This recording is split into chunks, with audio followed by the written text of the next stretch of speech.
wabarakatuh. Sobat-sobat P3RSI, jumpa lagi kita dalam podcast Persi. Hari ini kita akan berbicara yang ringan-ringan aja lah. Nah, saat ini kita akan berbicara hal yang sangat sebetulnya penting ya di fasilitas di apartemen, yaitu lift sebetulnya. Nah, kalau sebagai hunian vertikal, lift itu sudah menjadi salah satu fasilitas penting di apartemen. Karena dengan lift, mobilitas penghuni itu dapat terbantu. Namun kalau kita lihat bahwa lift juga itu dapat menyebabkan korban jiwa. Mungkin karena sering kita lihat dan dengar di pemberitaan media massa, yang penyebab utamanya hampir dipastikan adalah salah satunya adalah perawatan yang kurang baik dan tidak memenuhi SOP. Lantas untuk mencegah terjadinya kecelakaan lift, apa saja yang harus kita lakukan? Nah, sekarang untuk itu saya mengundang narasumber yang sudah lama berkecimpung dalam profesi sebagai expert di bidang lift. Beliau adalah Bang Ahmad Fauzi, Chief Engineer Divisi Lift Inner City Management. Selamat pagi, Bang. Selamat pagi, Bang Erlan. Apa kabar nih, Bang? Baik, kabarnya hari ini. Bang, kita bicara santai-santai aja nih. Ya. Sebetulnya banyak, sebetulnya saya penasaran juga sebetulnya kan banyak pemberitaan tuh. Biasanya kalau zaman dulu kita lihat ini sekarang mungkin enggak terjadi, tapi dulu itu beberapa lift banyak yang jatuh, ada banyak kecelakaan lah. Terakhir kalau nggak salah, kalau masih ingat di gedung Nestle, Bang, yang pernah yang fenomenal itu banyak memakan korban jiwa juga. Nah, sebetulnya kita mulai dari awal ya, Bang. Kalau boleh tahu, Abang udah bekerja berapa lama, Bang, di bidang profesi menangani lift ini, Bang? Saya bekerja di bidang lift mungkin udah cukup lama, dari awal saya mulai bekerja. Iya. Sampai saat ini juga sama yang saya tangani bidang lift ya, di Inner City-nya ya kan. Sebelumnya saya pernah di Otis Elevator ya, seperti elevator, itu. Ya. Ya kurang lebih sekitar tahun 89-an lah kurang lebih saya di sana ya kan. 89. Wah, Sampai sekarang saya masih di lift juga, tapi beda. Udah lama banget ya, Bang ya? 89 ya? Ya cukup lama lah seperti itu. Sampai sekarang nanganin sampai masalah sekarang lift. Ya sampai sekarang, hanya beda ininya aja. Iya. Yang Abang kerjain itu sebetulnya apa? Bidangnya? Apa dia pemasangan atau teknisi apa gitu, Bang, ininya untuk pada saat di Otis saya kebetulan di bidang konstruksi pemasangan. Iya. Jadi setiap ada pemasangan baru ya kan, dari pihak Otis, maka saya diperintahkan untuk bukan merawat, maksudnya mengeset atau memasang kembali ya kan peralatan-peralatan lift yang baru di gedung yang atau di lokasi yang baru lah, seperti itu ya kan. Sesuai jadi dengan, kalau ada proyek baru, gedung bertingkat, apartemen, perkantoran, Abang yang masang liftnya? Iya, salah satunya saya. Salah satunya ya. Seperti sejak tahun 89. Ya, kurang lebih seperti itu. Jadi nggak salah dong kalau saya berbicara mengenai lift, perawatan dan adab menggunakan lift itu sama Bang Ahmad Fauzi nih ya. Ya, mudah-mudahan. Oke, Bang. Pertama-tama saya ingin tahu dulu nih, apa sebenarnya lift itu dan seberapa penting fasilitas lift di sebuah gedung bertingkat, Bang? Ya, sebenarnya untuk pentingnya sesuai dengan tadi awal yang Mbak Erlan sampaikan ya, itu udah benar ya. Untuk sebagai alat transportasi vertikal dan untuk mobilitas ya penggunanya, memang itu betul ya kan. Dan itu memang salah satunya, nggak ada lagi, karena kalau untuk gedung yang 5 lantai aja kita udah susah untuk naik tangga ya, capek atau seperti itu ya kan. Apalagi sekarang ini yang gedung udah cukup tinggi, ada 32 lantai atau 40 ya kan. Nah itu lebih nggak mungkin lagi seperti itu ya kan. Nah memang kalau untuk lift sendiri, selain tadi untuk transportasi, terus juga untuk lift sendiri perlu ya itu tadi yang namanya gedung bertingkat. Selama operasi dia juga perlu dirawat lah ya, seperti itu ya kan, dirawat. Karena peralatan di lift kan semuanya benda yang bergerak. Dia naik turun terus bergerak. Nah bergerak ini kan berarti ada peralatan-peralatan yang terkikis atau aus lah istilahnya. Mungkin itulah seperti itu, aus ya kan. Nah itu. Nah, karena bergerak tadi ya kan. Nah, kalau ini diabaikan, maka pengaruhnya adalah efeknya ke pengguna atau pemakai. Oke. Sebelum ke situ, Bang. Sebetulnya kalau gedung bertingkat itu kalau dibilang tingkatnya sedang, tinggi itu berapa lantai sih, Bang, ininya? Ya, mungkin kalau untuk di Indonesia, kalau kita bicara Indonesia kan mungkin gedung ya setingginya paling sekitar 40 atau 40 sampai 50-an, 50 ke bawah 50. Lah. Kurang lebih ya kan seperti itu. Nah, memang kalau di kita paling kalau gedung yang 10 lantai ke bawah mungkin kita anggap masih tipe yang low lah ya kan. Low. Ya, 10 ya. 10 ya kan. 10 ke bawah lah kurang lebih ya seperti itu. Nah, terus yang untuk 10 sampai 30-an ya kan, itu mungkin yang middle-nya lah. Middle ya kan. Di atas itu mungkin yang lebih tinggi ya tipenya udah cukup cepat ya kan, high speed lah seperti itu. Kalau boleh tahu nih, Bang, Abang pernah masang lift itu paling tinggi tuh berapa lantai, Bang? Paling tinggi saya pernah sekitar 30-an lah kurang lebih. 30-an ya. Seperti itu ya karena itu. Kurang lebih ya kan, karena kan kadang-kadang gedung itu nama jumlah stop sama nama di lantainya juga beda-beda ya kan. Oh iya. Seperti itu ya kan, karena ada lantai yang hilang. Ada yang terutama angka 4 ya. Iya betul. Ada yang hilang ya kan, nah itu. Itu memang kalau di developer itu tidak jarang menggunakan angka 4, lantai 4. Iya betul. Karena katanya kalau kepercayaan orang Chinese itu 4 itu si itu mati gitu loh. Jadi itu kepercayaan ya. Jadi memang banyak mengapa di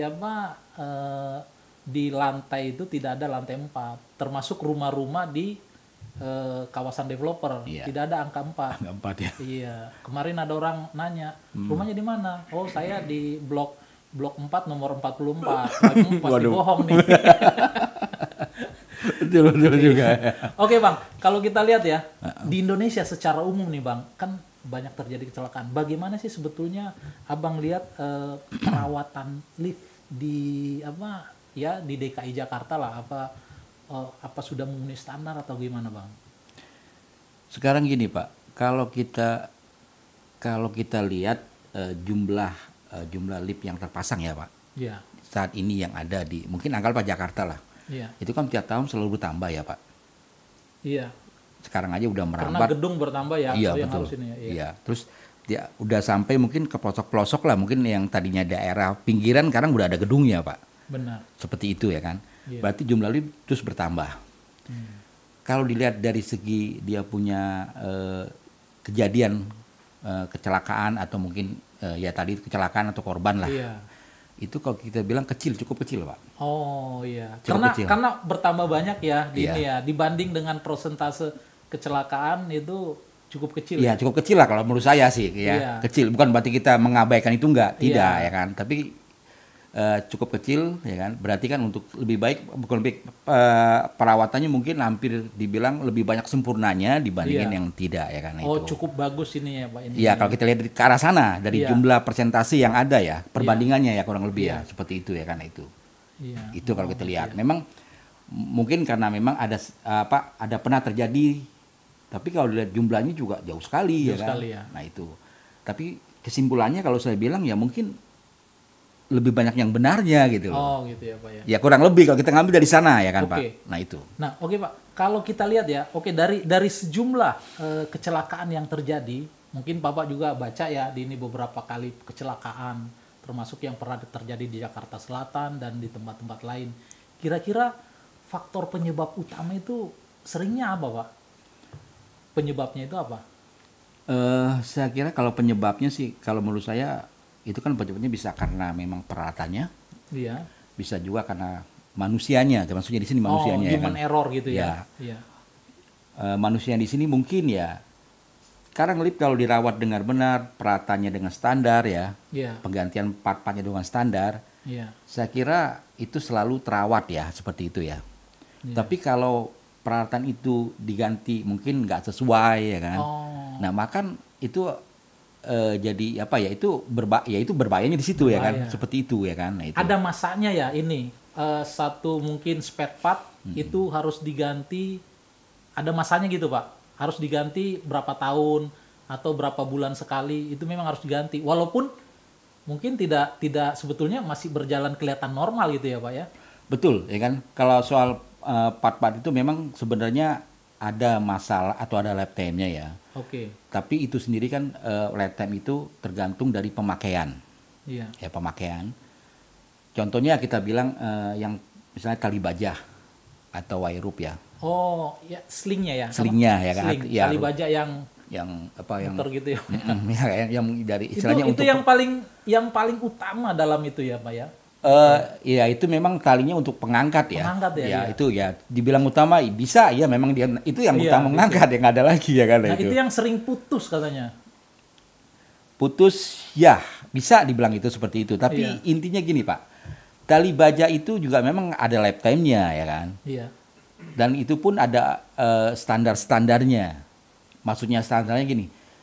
Kalau barang itu misalnya untuk rope ini atau wire rope ini, kita bilang wire rope ya, atau sling ya, sling atau wire rope ya. Tapi orang kebanyakan sih yang ada yang bilang sling, yang ada yang bilang wire rope. Tapi intinya tali baja atau wire rope lah, seperti itu. Nah itu dia sendiri pada saat pemakaian kita bisa ukur bagaimana susutnya dia ya kan. Susut ya. Ya susutnya dia ya kan. Udah berapa persen seperti itu ya kan. Oh itu dicek.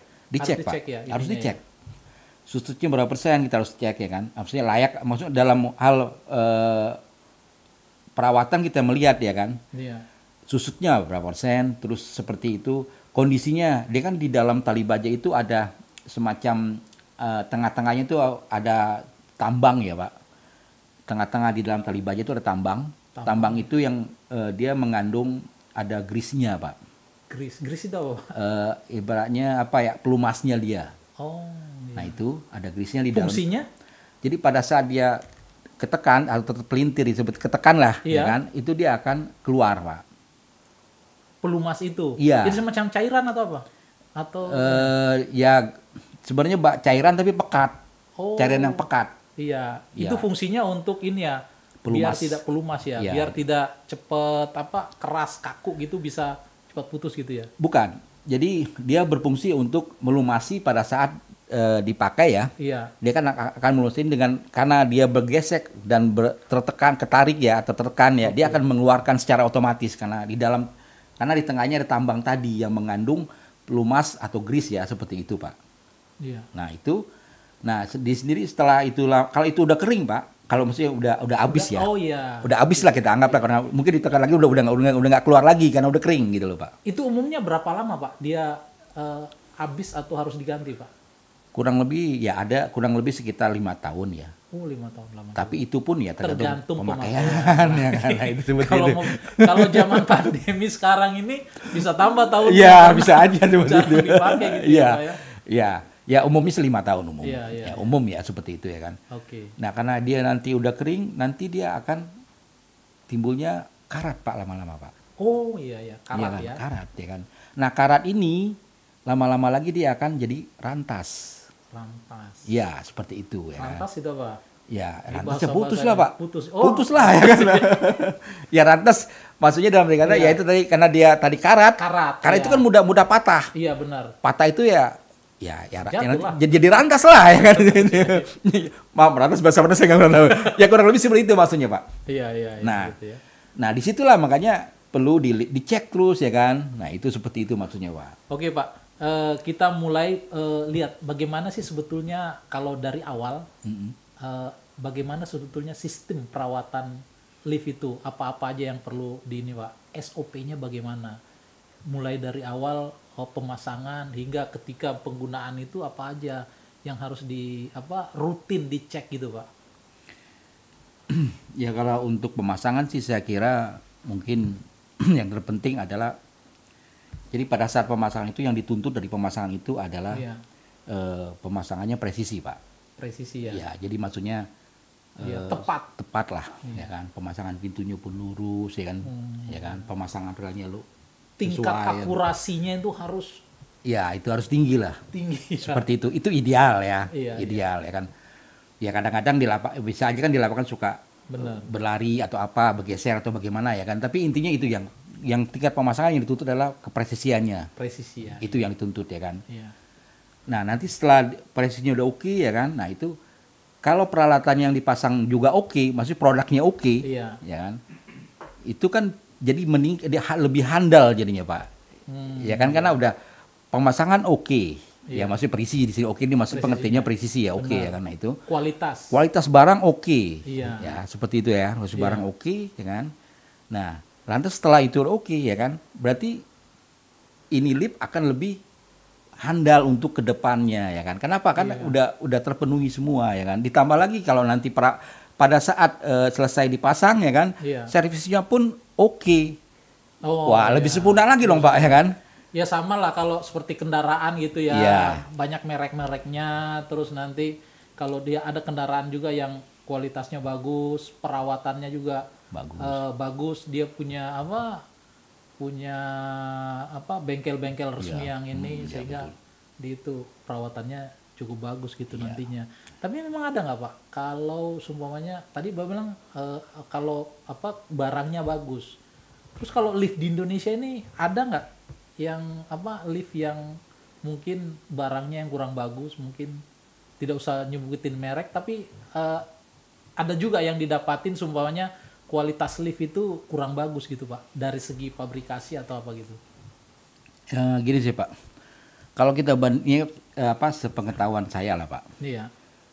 Itu kalau saya bandingin antara lift yang produk-produk terdahulu ya kan, yang lama gitu yang lama ya dengan produk yang sekarang ini ya. Iya. Itu mungkin pangsa pasarnya mungkin tujuannya beda gitu barangkali ya Pak. Maksudnya gini, kalau yang dulu dia memang benar-benar barangnya pun cukup ya, contohnya kayak plat yang dipakai cukup tebal ya kan, seperti itu ya kan. Mungkin dia untuk bertahan sampai 20 atau 30 tahun mungkin seperti itu ya kan. Kalau sekarang ya lebih tipis. Jadi mungkin untuk bertahan sekitar ya 10 tahun atau berapa tahun ya kan. Itu yang membedakan sebenarnya sih Pak. Sebetulnya. Tapi sulit lah kalau soal harga saya sulit.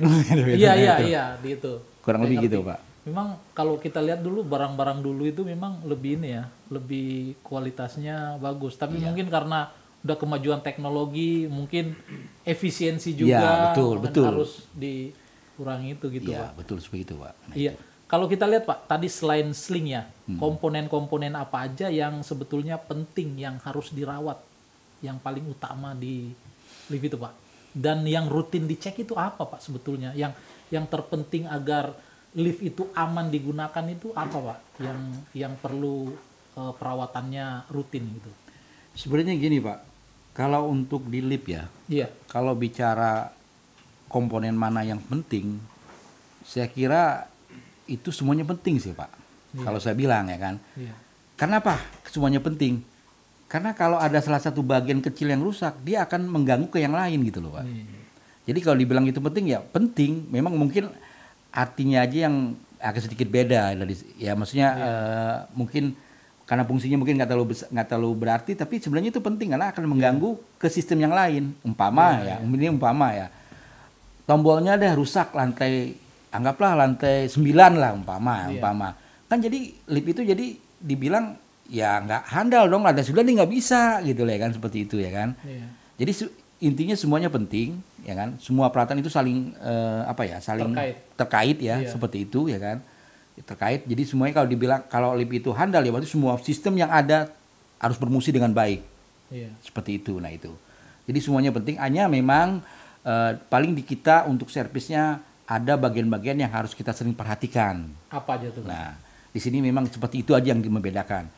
Terutama sih memang pertama adalah dari segi peralatan untuk safety-nya Pak. Itu yang selalu harus kita perhatikan, karena kan lift itu identik dengan keselamatan Pak. Karena yang naik kan manusia bukan ini ya, seperti itu. Nah itu jadi identik lah dengan keselamatan ya kan. Maka kita harus perhatikan peralatan keselamatan itu berfungsi dengan baik, seperti itu ya kan. Ya karena di lift itu peralatan keselamatan cukup banyak Pak. Contohnya seperti pintu aja Pak. Pintu ya. Pintu itu ada switch pengamannya Pak. Kalau dia misalnya pintu tutup rapat, kebuka, lift nggak akan jalan. Ya itu yang ringan aja, yang gampang ya, seperti itu ya. Atau mungkin di lift sendiri juga di pintunya tuh ada sensor untuk biar orang nggak kejepit lah gitu ya kan. Pada saat dia lagi mau masuk ya, pintunya menutup. Iya. Pada saat dilewat dia langsung buka lagi ya kan. Itu sensor ya kan. Nah, itu. Itu juga harus kita perhatikan. Ada sensornya ya. Iya, ada sensornya. Itu ada yang di pintu yang ketutup itu kan ada yang menonjol itu ya. Betul. Yang kalau kita pas masuk kejepit itu kan langsung dia buka sendiri ya. Itu apa itu ini? Nah, itu namanya ada safety aid atau safety bar lah Pak, seperti itu. Iya. Nah, itu adalah sensor pintu yang berfungsi sebagai tadi itu biar orang nggak kejepit, tapi dia secara mekanik fungsinya Mekanik, Pak. Ya. Jadi dia harus bertubrukan atau menyentuh dulu ya, baru dia bisa. Itu secara mekanik ya kan. Iya. Tapi ada juga yang secara istilahnya elektronik pakai sinar ya, jadi otomatis dari jauh aja dia langsung dibuka. Sensornya, macam-macam lah sensornya, produknya ya seperti itu. Tapi memang yang terbaru ya itu tadi dari jauh dia udah langsung buka, nggak perlu nyentuh pun udah buka. Itu adalah sangat, itu pun penting Pak. Ya kalau itu nggak berfungsi kasihan yang ini dong dalam lift dong. Betul. Iya.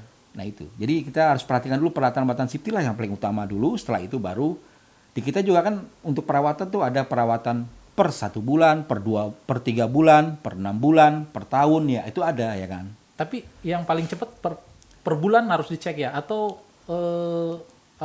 per minggu atau per bulan Pak yang rutin dicek? Segini, kalau untuk kita servis itu kan biasanya per bulan 1 kali Pak.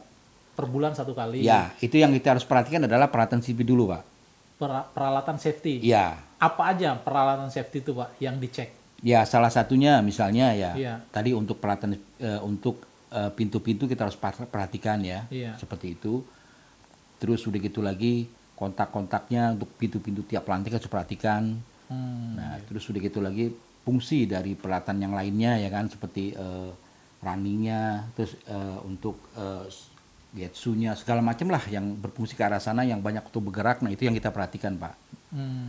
Dan juga kan di lift juga kan banyak peralatan yang untuk emergensi tadi seperti ARD, automatic rescue device ya kan. Itu pun harus kita cek berfungsi. Itu buat apa Pak? Untuk kalau terjadi backup mati listrik atau backup power ya, dia untuk agar tidak orang terjebak. Jadi dia berhenti ke lantai yang terdekat. Oh, jadi otomatis ya gitu ya? Iya. Jadi begitu listrik mati, dia langsung dia langsung bergerak ke lift yang lantai terdekat, terus buka pintunya gitu. Iya betul Pak. Tapi kan biasa juga ada yang terjebak sampai lama gitu. Sampai lama tidak terbuka-buka dan malah mati total gitu Pak. Ya, kalau intinya ARD tadi adalah bekerjanya pada saat power atau backup atau listrik powernya mati atau listriknya mati ya. Iya.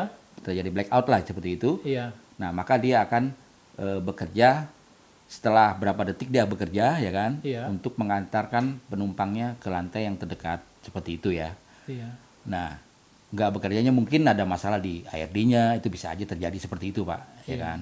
Tapi intinya yang di dalam lift nggak perlu khawatir ya kalau itu terjadi ibaratnya mati listrik ya kan. Karena memang udah ada peralatannya ya kan seperti itu ya karena itu. Jadi ada peralatan untuk emergensinya. Juga seperti contohnya ya untuk ada sensor seismik ya kan untuk gempa ya kan. Itu juga ada ya kan seperti itu ya kan. Kalau ada getaran yang cukup tinggi misalnya gempa segala macam ya dia akan aktif ya kan, turun ke lantai yang terdekat ya kan, buka pintu langsung udah selesai orang udah keluar, lampu udah mati semua tuh Pak total ya kan. Udah nggak berfungsi, berarti orang nggak boleh naik lift ya seperti itu ya kan. Terus pada saat terjadinya misalnya kebakaran ya kan juga sama seperti itu ya kan, dia akan turun ke bawah atau homing ya kan, ke lantai evakuasi ya kan. Ya setelah itu silakan keluar ya kan. Nah, kurang lebih seperti itu satu peralatan yang ya safety-nya yang harus memang ya harus itu harus berfungsi, karena kalau nggak itu kan bahaya kalau terjadi juga kan kita nggak tahu kejadian seperti itu. Iya. Nah, jadi istilahnya dalam keadaan darurat itu semua udah ada safety-nya ya Pak ya. Umpamanya dia blackout, mati listrik, power gitu. Jadi sebetulnya kalau lift itu berjalan sesuai fungsinya, dia akan naik atau turun ke lantai terdekat dan membuka pintu. Iya betul. Iya. Kalau ada goncangan gempa, dia juga begitu akan turun dan ini. Dan kalau ada kebakaran apa semua, dia langsung melakukan, udah ada dalam tanda kutip perintah seperti itu ya, betul, otomatis Pak. kayak betul, gitu ya. Betul, nah seperti itu. Jadi sebetulnya udah canggih gitu ya. Ya, tapi betul. kalau dia orang terjebak kira-kira mati terus tidak bisa terbuka, sebetulnya bagi pengguna ini apa yang harus dilakukan, Pak? Misalnya kalau bagi pengguna ya, kalau saya bilang kalau buat pengguna itu yang terpenting sih, kalau yang di dalam lift yang terjebak, yang terpenting adalah jangan panik, Pak. Oh iya. Jangan panik gitu aja. Iya, gitu. itu rumusnya, Pak. Gempa juga jangan panik. Udah terjebak ya, cuma yang keadaannya gitu ya. Seperti itu. Kenapa orang nggak harus panik? Karena itu kan gelap, terus mungkin mati, gimana gitu, Pak? Jadi gini, memang kalau orang dalam lift kan karena ruangannya cukup kecil ya, Pak. Iya. Ruangan cukup kecil. Pada saat dia terjebak seperti itu, umpama lampunya mati, seperti itu, kan dia akan panik timbulnya, Pak. Benar. Pada saat panik, dia akan melakukan tindakan apapun gitu loh. Iya. Agar saya selamatlah, masih selamat keluar dari ini seperti itu. Ya. Nah, sebenarnya tindak itu yang kita khawatirkan, karena kalau panik, dia akan lakukan apapun. Sementara kejadian itu kan kita nggak tahu apakah dia levelnya seberapa atau bagaimana, kan nggak tahu percis. Iya, benar. Seperti itu. Nah, yang kita khawatirkan ya dia mungkin takutnya panik, tindakan apapun, dipaksa buka pintunya. Iya. Padahal itu juga nggak benar. Malah dia sebenarnya nggak akan bisa menolong dirinya. Karena ruang kan udah kalau misalnya tengah-tengah bagaimana dia mau keluar, kan nggak bisa, Pak. Kalau dia pas ini ya, kalau pas di antara lantai lah ya kan, gitu jadi dia gini. Dia kan nggak bisa keluar tetap ya kan. Iya. Nah itu seperti itu. Makanya saya bilang intinya jangan panik aja. Terus apa yang ini? Menunggu aja atau bagaimana? Tenang ya kan. Tenanglah ya kan. Pokoknya jangan panik, tenang aja lah seperti itu ya kan. Walaupun memang saya juga kadang-kadang panik kalau gitu ya kan. Iya. Nah itu seperti itu. Jangan panik, tenang ya kan. Tombol lah ya kan. Tombol di lift kan tuh ada tombol darurat ya kan, emergency ya kan. Itu bisa langsung. Ada operatornya yang bisa, kan bisa call gitu ya. Iya, ada. Mungkin ada lambang, kadang kan ada tombol lambang lonceng tuh ya kan. Iya, itu apa? Nah, itu adalah kalau kita tekan itu, maka ada intercom yang terhubung ke ruang kontrol. Oh. Nah, di ruang kontrol itu nanti akan ngangkat, "Iya Pak, ada apa?" atau bagaimana. Bisa langsung ini ya? Bisa komunikasi gitu bisa ya? Komunikasi. Suara keluar ya? Iya, betul, Jadi Pak. kalau keadaan terjebak atau mati lampu atau apa, tekan itu, Pak? Iya, betul. Itu aja satu-satunya alat komunikasi. Iya, hanya itu. Lonceng, merah kalau nggak salah ya? Iya, ada biasanya. Ya, pokoknya merah atau kuning atau apa, ya, seperti itu ya kan. Biasanya ada suka merah, ada kuning ya kan, seperti itu. Nah, kalau saya terjebak nih, amit-amit ya Pak ya. Kalau semuanya terjadi keadaan seperti itu, saya udah tenang nih, terus saya ngapain gitu Pak? Tekan lonceng itu atau gimana? Nah, nggak mau, ya pertama tenang dulu deh ya kan. Tenang dulu, nah, oke, saya tenang. Saya tekan tombol tadi ya Pak, Iya. tombol emergency ya. Iya. Yang mungkin ada lambang lonceng atau lambang gagang telepon atau apa ya, itu ya tekan ya kan. Iya. Seperti itu ya kan. Kita akan bicara ke ruang kontrol. Ruang kontrol. Ya kan, seperti itu ya kan. Kalau SOP-nya ruang kontrol itu harus tetap ada orang yang jaga situ. Harus ada Pak. Harus ada ya. Harus ada. Iya. Lain case-nya kalau nggak ada ya itu berarti salah SOP gitu. Iya. Berarti harusnya ada orang. Harusnya ada. Jadi ditekan terus. Ditekan. Nah kita bicara. Iya. Pak, saya liftnya macet Pak, ini atau gimana lah. Intinya memberitahukanlah ke dia agar kita bagaimana nih saya bisa minta tolong seperti itu kan. Intinya itu. Intinya ya kan itu. Paling enggak orang di control room ini tahu ada orang yang terjebak dalam lift. Nah, mungkin orang ini yang menyampaikan walaupun bukan ahlinya gitu ya. Iya, ini betul ya kan, nah itu. Bisa memfollow up gitu. Iya. Dari situ ya kan. Iya. Kan pasti ada engineering ya kan yang menolong nanti. Oke, dari ini kita bahas SOP-nya ya Pak ya. Iya. Kalau terjadi keadaan gitu. Saya tekan tombol. Pak, saya terjebak nih di ini. Terus setelah orang yang petugas di control room itu apa yang dilakukan? Nah, di control room pasti akan menghubungi ke bagian engineering. Engineering, iya kan. Berarti engineering ada juga yang istilahnya standby ya? Ya. Walaupun semuanya kejadiannya itu tengah malam gitu Pak? Kalau tengah malam tetap ada Pak engineering. Tetap ada. Harusnya ada. Kalau di gedung bertingkat itu semua udah dipersiapkan gitu ya Pak ya? Ada yang standby ya. Oke, bicara segala macam lah ya kan, memberitahukan. Nah, setelah itu ya yang di dalam lift yang mungkin ya udah yang penting udah memberitahukan Pak. Iya. Ya. Berarti penanganan bola ada pada tim engineering sekarang. Betul ya kan, seperti itu. Sekarang apa yang dilakukan tim engineering berikutnya? Nah, tim engineering nanti dia akan naik ke atas ke ruang mesinnya, Pak. Oh, ruang mesinnya dulu dicek. Seperti itu ya kan. Lantainya udah diketahui nggak pada saat itu? Nah, di ruang mesin pun ada intercom tadi, Pak, yang terhubung ke sana, maksudnya ke liftnya tadi. Yang sedang macet. Iya. Iya. Kan dia pasti kan ngasih tahu sama engineering, sama ruang kontrol, Pak, anggap lift nomor 2, Pak, ya kan? Iya. Macet, Pak, ya kan? Nah, itu. Mungkin kalau dia mau tahu lantainya, dia bisa nanya sebenarnya nanti berangkat, Pak, lift lantai berapa, Pak? Nah, seperti itu. Tapi kan orang juga kadang-kadang mati, nggak tahu lantainya nih. Lantai berapa, saya nggak tahu di lantai berapa, orang nggak bisa ini. Tim engineering bisa ngecek nggak itu lift itu berada di posisi lantai berapa? Nah, kalau misalnya indikator mati, Pak, indikator kita anggaplah memang kejadian itu bisa indikator nyala bisa mati ya kan. Nah itu. Dan pada saat ditanya mungkin nggak tahu ya liftnya nggak tahu Pak kira-kira. Posisi. Ya kira-kira dia pasti akan bilang kira-kira dong. Iya. Karena pada saat kejadian itu kira-kira lantai 15 Pak kira-kira ya kan. Pasti kan engineering akan mencari tahu dulu ke arah sana. Iya, posisi ya. Posisi dulu lah karena dia harus nolong nantinya. Iya. Sampai atas ya kan. Setelah sampai atas tadi dia kan akan komunikasi tadi ya kan dengan pihak yang di dalam lift. Iya. Ya kan? Dia komunikasi minimal dia tahu lantai berapa walaupun itu tepat atau tidaknya ya kan. Ya. Dia akan memberitahu juga ya kan ke pihak yang bawah, Bapak tolong tenang ya kan. Kita akan coba engkol liftnya atau seperti itu ya. Dibuka paksa. Istilahnya liftnya dijalankan. Dijalankan. Secara manual.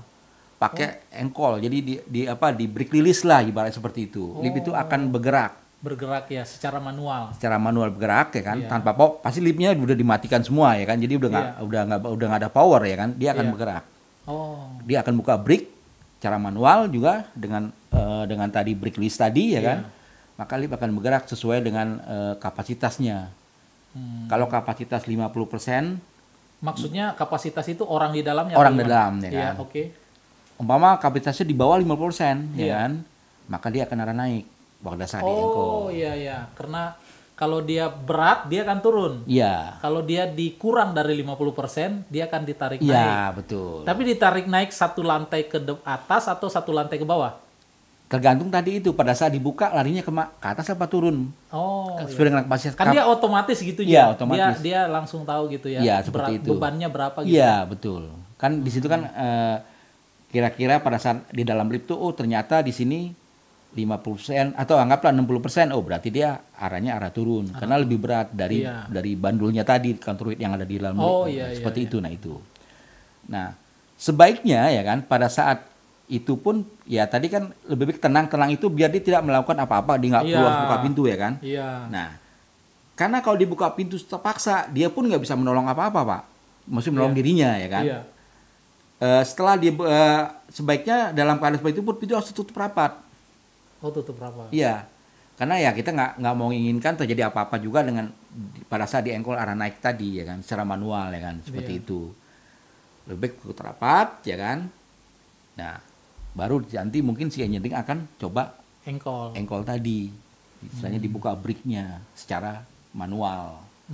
Nah, dia akan bergerak sesuai dengan kapasitasnya, ya kan. Kalau dia kurang dari setengah dia akan turun ya kan naik ya kan lebih dia akan turun seperti itu.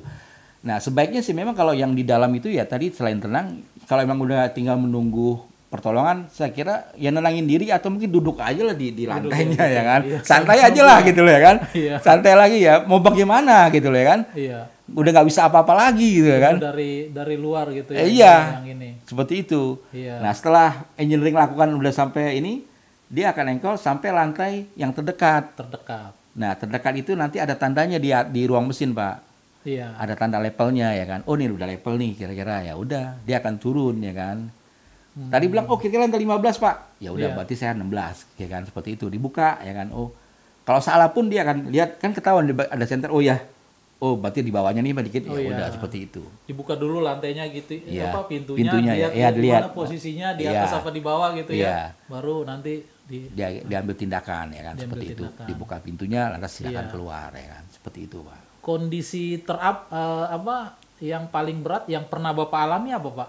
mungkin ada case yang kerusakan yang menimbulkan hal yang tidak diinginkan, pernah Bapak alami? Kalau saya sih pernah dulu waktu masih ini. Waktu ini ya? Iya, waktu dulu masih ini. Iya. Saya yang terkurung malah setengah hari dalam. Saya mau tanya, Bapak panik nggak waktu itu? Sebenarnya kalau kita tahu, Pak, iya. Ya, di lift itu karena kebetulan ada di lorong, Pak. Oke. Iya. Ada di lorong jadinya kan, teman-teman pasti istirahat gitu ya kan. Kita kan mau kan, iya. Jadi susah gitu ya kan ngubungin ya. Nah itu, ya akhirnya ya saya bilang ya karena emang ini, itu ya udah tenang aja lah, udah tunggu teman aja sambil tidur-tiduran istilahnya di dalam sangkarnya tersebut ya kan. Iya. Karena teman lagi nggak ada juga ya kan, susah lah kita mau komunikasi juga susah ya kan. Iya. Nunggu pas dia masuk baru kita ini, ya udah itu sih ya kan. Iya. Itu sih ya, saya sendiri malah yang terkurung ya kan. Pak, kalau boleh tahu nih Pak, kalau kita lihat orang kan biasa punya kebiasaan dalam menggunakan lift itu yang kurang baik. Nah, mungkin bisa dijelasin Pak, apa sebetulnya kadang-kadang hal yang sepele, orang kadang-kadang nyerobot masuk, tidak mau antri. Seharusnya kan begitu lift terbuka, itu kan mempersilahkan dulu orang keluar kan Pak, Betul. baru masuk. Betul. Nah, selain itu adab-adab apa sebetulnya yang yang harus diperhatikan kalau penggunaan lift itu Pak, terutama pengguna? Memang sih kalau untuk penggunaan lift yang ini ya Pak. Iya. Ya sekarang contohnya ada orang mau naik lift ya. Umpama tadi atau mau turun lah, kita anggap mau turun dulu ya, mau turun Iya. ya. Mau turun kadang-kadang memang ada orang karena dia ini ditombol lah dua-duanya biar liftnya cepat datang seperti itu. Iya. Sebenarnya nggak juga sih gitu ya kan. Oh. Ya kan nggak juga ya kan. Iya. Kenapa kalau dia mau turun tapi dipijit naik dan turun? Iya. Ya kan? Oh iya. Yang mana yang cepat? Kalau yang naik kan pasti tinggal sama dia. Iya. Dia nggak harus saya mau turun kok gitu kan seperti Iya. itu. Tapi yang jadi masalah adalah mengganggu operasionalnya lift. Jadi ibaratnya seharusnya lift yang ini cepat selesai, masih bisa melayani lantai lain, jadi terganggu oleh berhentinya di lantai itu. Sementara kalau dia mencet apa Pak? Umpama gini, dia mau turun Pak. Iya, mau turun. Dia mau turun, sementara dipijit dua-duanya. Iya. Ya kan? Ada lift misalnya anggaplah 3. Iya. Nah sementara pada saat yang mau naik dia nggak akan naik kan pasti Pak. Iya. Karena dia mau turun. Nah tapi lift yang lainnya jadi terganggu kan Pak. Iya. Dia harus ke lantai itu untuk jemput yang panggilan tadi ya kan. Harusnya nggak perlu naik. Iya. Nggak perlu naik dia. Nah jadi kan itu mengganggu. Iya. Dia harusnya dia turun karena ada panggilan arah naik. Saya layan dulu yang lantai atas tadi yang manggil tuh ya kan. Benar. Padahal dia mau turun doang. Iya mau turun doang ya kan. Nah itu Iya. seperti itu ya kan. Iya. Jadi mengganggu ibaratnya mungkin jadi waktu tunggunya jadi lama ke yang lain seperti itu. Karena terganggu tadi ya kan. Itu juga tindakan yang kurang inilah. Terus yang kedua kadang-kadang kalau kita lihat itu orang nombol. Mungkin yang kalau kasar udah jelas lah kita nggak setuju lah Pak. Iya. Dengan cara kasar dengan mungkin seperti itu ya kan. Pakai apa gitu Ya, Pak. Tapi sekarang memang tidak disarankan untuk pakai jari Pak. Pakai kunci, pakai apa. Itu ya kan. Iya. Terus selain dari itu kadang-kadang sebenarnya lift itu cukup ditombol 1 kali aja Pak tombolnya. 1 kali ya. Kalau sudah menyala gitu ya Pak. Iya betul Pak. 1 kali aja nggak perlu. Saya mau turun nih bercepat, turun. Padahal nggak ada pengaruh Pak. Nggak ada pengaruh ya. Nggak ada pengaruh. Walaupun ditekannya berkali-kali dan keras gitu ya Pak ya. Nggak ada pengaruh itu Pak. Nggak ada pengaruh. Itu malah jadi bikin merusak lah peralatan ya kan Pak. Iya. Kan tombol itu sendiri kan ada batas kemampuannya. Dia sering berapa kali tombol atau berapa ratus ribu kali tombol ya, jadi berkurang, seperti itu kan mekanis kan Pak. Lifetime gitu ya? Iya mekanisnya, mekanisnya kan ada pernya segala macam, jadi dipaksa maksimal ya kan seperti itu ya kan. Kalau menurut saya malah itu salah satu yang agak ini ya. Iya. Terus berikutnya mungkin juga ya kalau yang di dalam mungkin biar cepet biar pada saat lift ini biar nggak buka lantai ini, padahal nggak ada artinya Pak. Dipijit lah. Close ya kan, biar nggak berhenti di lantai yang ini yang dimaksud, biar jalan terus ya kan. Jadi gini, kadang-kadang saya lihat juga orang gitu kan, dia buru-buru nih, karena itu kan pas lagi trafficnya lagi tinggi tuh, setiap lantai orang buka pintu, naik, buka masuk lagi gini, nah akhirnya karena biar tidak kebuka itu dia tekan-tekan gitu Pak.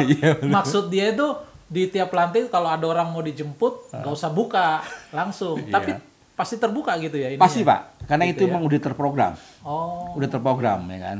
Dan itu pun sendiri pada saat jalan itu nggak berfungsi Pak. Iya Pak. Sorry Pak, biasanya juga saya kadang-kadang begitu mau cepet-cepet saya tahan itu Pak pencetnya, tapi kebuka juga ya. Ya itulah, itu kan juga ya. Jadi nggak usah dilakukan lah kayak nggak gitu usah, ya. nggak usah dilakukan lah. Malah merusak fasilitas. Iya merusak fasilitas ya kan seperti itu ya kan. Pencet kayak gitu. Nah terus itu seperti itu juga ya kan. Iya. Terus juga kadang-kadang yang kita juga sangat sayangkan ya Pak, itu ada kadang-kadang orang di dalam lift dia lompat-lompat atau ya apalah pokoknya gerakan yang sifatnya apa ya? Benar-benar. Ya bikin ada goncangan lah ya itu kan. Apa pengaruhnya Pak kalau ini? Berbahayanya di mana? Berbahayanya gini Pak, kan ada tali baja ya Pak sampai atas kan itu kan yang ke mesin ya, dia kan akan pakai tali baja. Iya. Kalau ini bergoyang kan kita khawatirin juga pertama dia akan bergoyang Pak. Maksudnya agak ada hentakan, ada tarikan, ada tekanan ya kan seperti itu Pak. Iya. Itu yang dikhawatirin kalau emang seperti itu mungkin ngeri kita khawatirin juga kalau dia melompat atau apa ya kan. Iya. Kalau dia puncaknya cukup tinggi ya tapi ya seperti itu. Itu pertama Pak. Iya. Terus yang kedua ya kan, kalau dia lompat-lompat, ini sangkar, maaf, ini sangkar lah Pak. Umpama ini sangkar ya. Kotaknya lift itu ya. Iya, kotaknya lift kita anggap ini kotak lift ya Pak. Kita di dalam ya. Kita di dalam ya kan. Iya, oke. Nah, dia itu ada gubernur ya kan, yang apa gubernur Pak. Saya kira gubernur. Bukan gubernur maksudnya Pak ya kan. Saya teringat Anies Baswedan kalau Bapak bilang gubernur gitu. Nah, itu ada gubernur yang berfungsi untuk kalau dia terjadinya overspeed, dia akan trip ya kan, seperti itu ya kan. Nah, itu gubernur itu yang terhubung ke ruang mesin ya kan. Terus ke pit ada pulinya lagi ya kan. Terus masuk ke berpegang ke sangkar. Iya. Kalau ini goyang, yang di bawah pun pasti goyang Pak. Pulinya tadi yang di pit goyang. Iya. Nah, di sana tuh ada switch ya, yang mindain. Iya, switch. Jadi switch pengaman. Switch pengaman. Nah, kalau itu goyang, kalau ini switchnya kena, liftnya akan berhenti Pak, stuck, mendadak ya kan seperti itu. Ya kejebaklah dia Pak. Iya. Mungkin juga pada saat itu nggak apa-apa, tapi orang berikutnya kan yang kena gitu Pak. Iya seperti itu. Iya. Nah makanya saya bilang ya Pak bukan ya cukup bahaya sih kalau saya bilang seperti itu Pak. Gitu ya. Iya. Itu. Yang lain? Yang lain selain dari itu mungkin kalau ini Pak, kadang-kadang orang nggak peduli sih kalau itu kepedulian ya, maksudnya gini Pak. Iya. Ini terjadi pada lift barang sih Pak. Lift barang ya. Ya. Kan ada lift penumpang, orang sama lift barang. Lift barang ya kan. Lift barang kan biasanya dipakai untuk ngangkut barang ya Pak. Iya. Umpama seperti itu, nah itu. Kadang-kadang kita maksudnya nggak peduli gini ya kan. Umpama contoh soal di sini ada 2 orang yang mau naik lift dari lantai bawah atau lobby lah umpama seperti itu. Iya. Dia bawa barang. Dari basement. Anggap dari basement. Iya, karena kan biasanya dari bawa barang dari basement. Dari basement ya. Iya. Dia mengangkut barang, kebetulan 2 orang ini, yang satu ke A lantai 7, yang satu ke B ke lantai 8 umpama ya. Ini Bapak soal aja. Nah, sementara dia tidak memperkirakan berat barang yang ada gitu ya kan. Dia kan ada kapasitas ya Pak ya? Iya, maksudnya barang yang dibawa. Oh iya. Barang dibawa ya kan. Anggaplah kita beranalogi pada saat yang pertama masuk, bebannya itu umpama 600 kilo lah umpama, ya kan. Terus yang masuk kedua adalah misalnya 800 kilo. Iya, berarti ini umpama 1.400. Ya. Sementara kapasitas 1.000 umpama seperti itu kan, Pak. Kelebihan 400. Kelebihan 400 kan? Harusnya kan nggak bisa naik gitu, Bang. Betul, itu nggak bisa naik memang, Pak. Iya, terus? Nggak bisa naik ya kan? Kan sementara karena beban udah di dalam, aduh overload lagi ya. Umpama seperti itulah ya kan? Aduh overload. Harus ada yang ngalah. Ya kan? Iya. Harus ada yang ngalah udah pasti kan? Iya. Dia harus keluar lagi kan? Iya. Tapi kan itu ada proses di dalam situ, Pak. Udah kamu keluar, Pak, seperti itu kan? Iya. Sementara kemampuan cakram untuk brake ngeremnya yang di ruang mesin ada batasnya. Ada batasnya. Dia itu 125% dari kapasitas. 125%. 20. Kalau dia 40, kalau dia 1000, kapasitas 1000, berarti kurang lebih 1150 kapasitasnya dia. Iya. Nah, kalau dia 400, berarti 1000 turunnya bang? Iya. 1.600 ya kan? Sama 800 kan 1.400 Pak. Iya, berarti kelebihan 400. Kelebihan. Iya. Nah, itu dia akan merosot Pak. Oh turun ke bawah. Iya, dia akan merosot. Karena kan bebannya 125% ya? Iya, dari kapasitas. Toleransinya. Sebenarnya 100% Pak. Hah? 100%, seharusnya itu 1 ton. 1 ton dia udah bunyi overload. Iya. Tapi dia masih mampu 20% ditambah. Jadi 125%. Oh, jadi harus cepat keluar maksudnya ya? Iya, betul. Jangan berdiskusi gitu, siapa yang keluar. Atau shoot dulu. Kalau siapa yang keluar gitu. Ya, atau dia proses pengeluaran juga kan akan bukan harus waktu. Harus cepat keluar. Ya, kalau enggak dia akan turun. Dia ini. Karena kemampuan dia 125% dari kapasitas. Benar. Nah, itu. Kalau di bawah yang tadi mungkin di basement, dia masih akan turun. Karena di bawahnya itu ada buffer ya kan untuk nahan. Itu masih aman. Iya. Kalau dia di atas mau nurunin barang. Itu yang kita khawatir, Pak. Berbahaya. Jadi ini juga sebagai perlu perhatian daripada pengguna, terutama yang angkat barang gitu ininya. Iya, seperti harus itu. Melihat gitu ya. Iya, mestinya ya perhitungan lah sebelumnya. Kalau emang ini kira-kira itu emang agak susah sih ya kan. Maksudnya agak sedikit rumit ya kan. Iya. Tapi ya itu dia harus perhitungkan ya kan seperti itu. Jadi biar jangan sampai kapasitas cekramnya dia yang 150% tadi ya kan. Sementara actual yang ada 140% ya kan. Jadi akan merosot lip tersebut ya kan.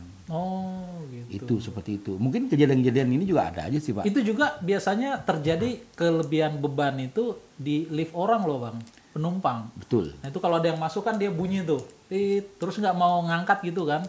Nah sambil ngelirik itu Bang, siapa yang keluar mau keluar. Kadang-kadang yang mau keluar tuh Bang. Ya itulah.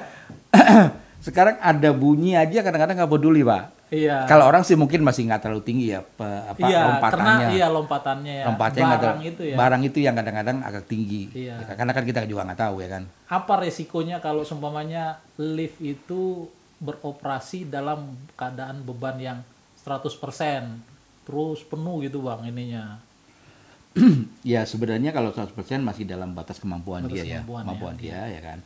Paling yang berpengaruh ya konsumsi listriknya ya kan, seperti itu ya kan. Iya. Terus juga peralatan jadi maksimal bekerjanya ya kan. Tapi itu sih yang logis, wajar lah, masih dalam batas-batas ringnya dia memang udah sesuai dengan ringnya dia seperti itu Pak. Nah itu kurang lebih seperti itu ya kan, masih aman ya kan. Nah itu. Oke, menarik sekali masukan dari Bang Ahmad ini. Iya Pak. Mengenai keselamatan lift. Iya. Mungkin yang terakhir Mas, Bang. Apa saran-saran Abang bagi istilahnya perusahaan-perusahaan atau perusahaan yang berada di gedung bertingkat, bagaimana himbauan Abang perawatan lift itu harusnya lebih kesinambungan, apa yang harus dilakukan Bang? Untuk perawatnya atau untuk gedungnya Pak? Untuk perawatan gedungnya. Iya, untuk perusahaan ini kan punya gedung ini semua, bagaimana harus maintenance daripada lift itu yang sebaiknya bagaimana Bang?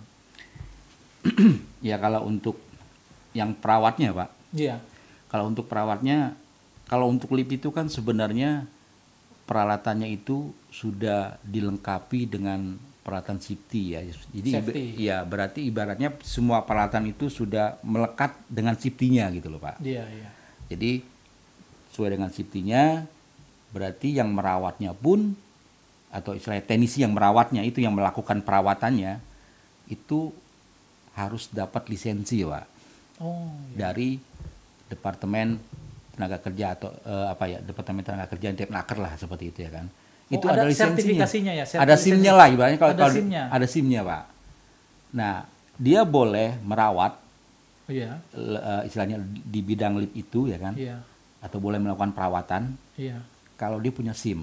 Oh iya. Seperti di ini ya, seperti operator gondola ya, betul. Semua. Ya. Itu kan tingkat safety-nya tinggi. Ya, jadi betul. memang harus mereka punya sertifikasi ya. Iya, betul. Ya kan? Nah, ini juga harus bersertifikasi ya, orang betul. perawatnya ini. Iya, betul. Karena kan bahaya sementara bagi yang merawat tapi tidak mengerti. Iya, walaupun ya paling enggak kalau dia sudah bersertifikasi berarti dia udah terklarifikasi, terkonfirmasi dia itu ahli gitu. Iya. Belum tentu juga gitu kan, tapi kan sudah sudah dikeluarkan, udah diuji orang itu ya. ya. Ya kan untuk maaf, untuk mendapatkan sertifikat itu kan dia juga harus melalui training dulu, Pak. Training dulu, pelatihan ya, seperti itu, dites ya kan, seperti itu. Lulus ya baru dapat ya kan. Oh, benar. Dapat lisensi K3 tadi ya, Pak. K3 ya. Seperti itu ya kan. Ya sama seperti SIM supir lah, Pak ya kan. Oh gitu. iya, dia harus ya kan. Ya. Yang jalan di jalan itu kan sebaiknya yang punya SIM ya, Pak. Iya. Ya seperti itu. Nah, itu.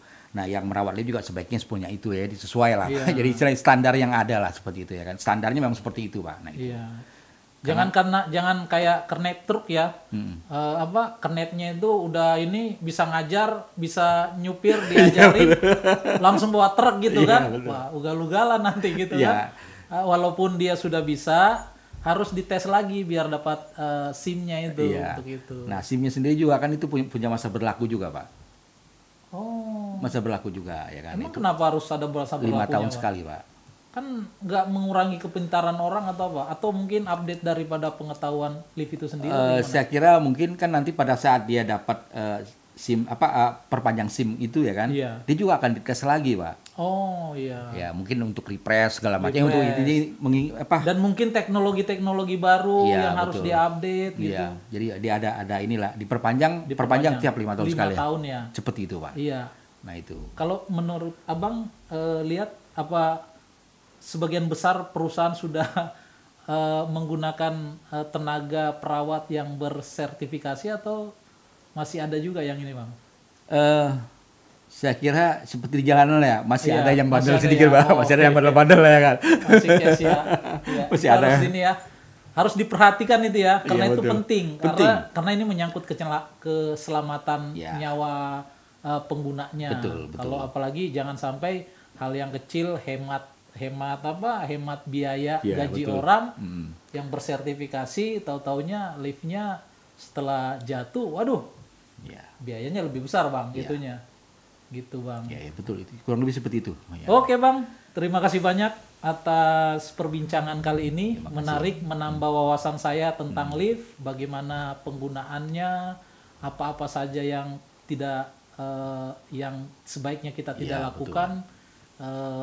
Jangan kita lakukan untuk keselamatan kita bersama. Terima kasih. Sekian dulu teman-teman, Sobat Persi, perbincangan kita hari ini. Mudah-mudahan apa yang kita perbincangkan kali ini bermanfaat bagi semua. Kita jumpa lagi di tema-tema berikutnya yang tentunya masih seputar pengelolaan dan perawatan gedung bertingkat apartemen. Terima kasih. Assalamualaikum warahmatullahi wabarakatuh.